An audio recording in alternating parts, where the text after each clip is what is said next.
Suportado ng Malacanang ang investigasyon ng NBI kaugnay ng umano'y 10 billion peso pork barrel scam. Reaksyon ito ng palasyo sa paratang ng ilang mambabatas na parte ito ng isang demolition job laban sa kanila.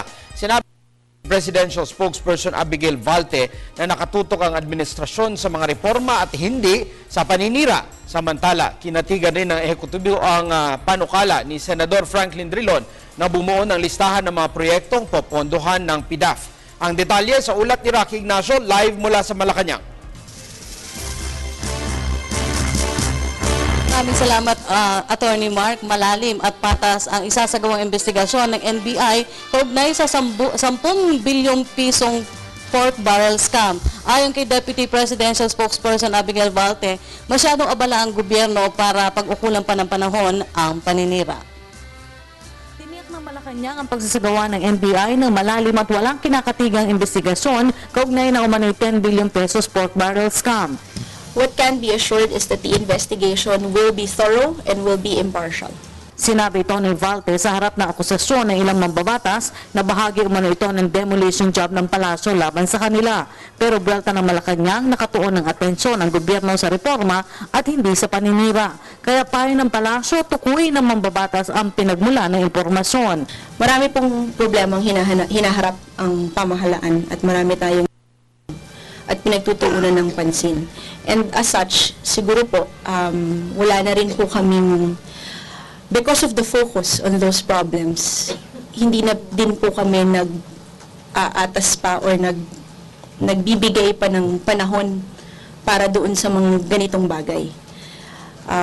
I understand that the Senator mentioned that he has a source. We would appreciate it if that information was given to us because certainly that is not the case na sinasabing sa amin po nang gagaling yung sinasabi po niyang demolition job. Pagtiyak pa ng Malacanang, mahigpit ang direktiba ni Pangulong Aquino na kalakip dapat ng akusasyon ay ang matibay na ebidensya. The President is always very strict and this is something that he has repeated to us, that government should never accuse without evidence and that we should never proffer accusations without proof. The investigation will settle that. Samantala, makikipagtulungan ng ehekutibo sa isinusulong ni Senador Franklin Drilon ng pagbuo ng listahan ng mga proyekto na dapat tustusan ng Priority Development Assistance Fund o PDAP. Nauna na iminungkahi ni Drilon ang pag-alis ng pork barrel para mapigilan ang That's something that we were not able to discuss with him, but we'll raise it with him at the next possible opportunity. However, I do understand that Senator Drilon has already withdrawn that particular proposal, and now he's proposing that the menu of projects that can be funded through the PDAF should be limited. So we'll work with Congress on that.